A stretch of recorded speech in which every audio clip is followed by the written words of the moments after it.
আসসালামু আলাইকুম ওয়া রাহমাতুল্লাহ।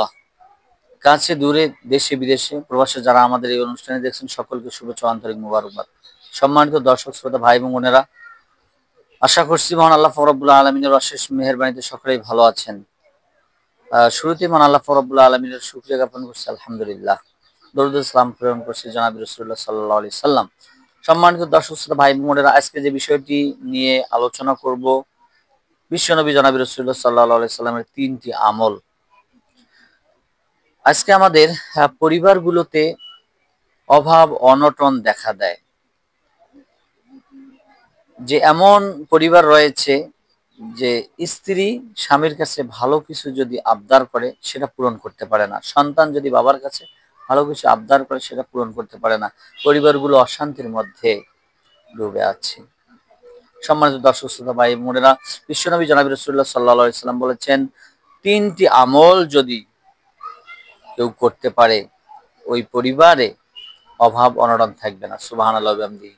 ১ নম্বর যে আমলটি, পবিত্র কোরআনুল কারীমের সূরাতুল ওয়াকিয়া। যদি কোনো ব্যক্তি সকাল সন্ধ্যা সূরাতুল ওয়াকিয়া প্রতিনিয়ত তেলাওয়াত করে, পাঠ করে, আবৃত্তি করে, ওই পরিবারে অভাব অনটন থাকবে না। সুবহানাল্লাহ ওয়া বিহামদিহি। আব্দুল্লাহ ইবনে মাসউদ রাদিয়াল্লাহু তাআলা আনহু, তিনি অসুস্থ। এই সংবাদ হযরত উসমান রাদিয়াল্লাহু তাআলা আনহু শুনতে পেলেন, তেনার বাসায় গেলেন, গিয়ে দেখতে পারলেন যে ছোট ছোট কিছু সন্তানেরা সেখানে খেলতেছে। হযরত উসমান রাদিয়াল্লাহু তাআলা আনহু হযরত আব্দুল্লাহ ইবনে মাসউদ রাদিয়াল্লাহু তাআলা আনহুকে জিজ্ঞাসা করলেন যে এই সন্তানেরা কারা? তখন বললেন যে এই সন্তানেরা আমার সন্তান।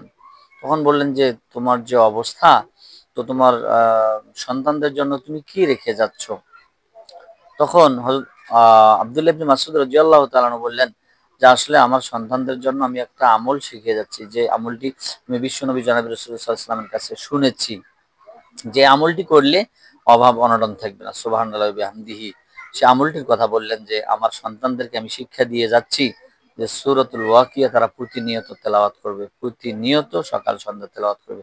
সুবহানাল্লাহি ওয়া বিহামদিহি। সম্মানিত দর্শক শ্রোতা ভাই বোনেরা, এই একটি আমল।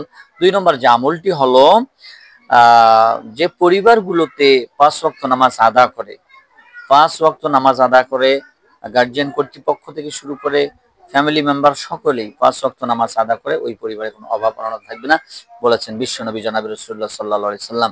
সম্মানিত দর্শক শ্রোতা ভাই বোনেরা, ৩ নম্বর যে আমলটি, বিশ্বনবী জনাব রাসূলুল্লাহ সাল্লাল্লাহু আলাইহি ওয়াসাল্লাম বলেছেন যে এই ৩ নম্বর আমলটি যদি কেউ করতে পারে তার কোনো অভাব অনটন থাকবে না। ৩ নম্বর আমলটি হলো ভালো কাজের শুরুতে বিসমিল্লাহির রহমানির রহিম বলা। যদি কোনো ব্যক্তি ভালো কাজের শুরুতে বিসমিল্লাহির রহমানির রহিম বলে, ওই ব্যক্তির অভাব অনটন থাকবে না। সম্মানিত দর্শক শ্রোতা ভাই বোনেরা, আসুন আমরা এই ৩টি আমল করি। আবারও বলি, ১ নম্বর যে আমলটি, পবিত্র কোরআন কারীমের সূরাতুল ওয়াকিয়া প্রতিনিয়ত তেলাওয়াত করা। ২ নম্বর যে আমলটি, ৫ ওয়াক্ত নামাজ আদা করা। ৩ নম্বর যে আমলটি, ভালো কাজের শুরুতে বিসমিল্লাহির রহমানির রহিম বলা। আসুন আমরা এই আমলটুকুন সকলেই করি। আল্লাহ তাআলা আমাদের প্রত্যেককে আমলগুলো করার তৌফিক এনায়েত করুন। সকলের সুস্বাস্থ্য দীর্ঘ কামনা করে আমার অসংখ্য আলোচনা এখানে সমাপ্ত করছি। আসসালামু আলাইকুম ওয়া রাহমাতুল্লাহ। সকলেই ভালো থাকবেন, সুস্থ থাকবেন। আল্লাহ হাফেজ।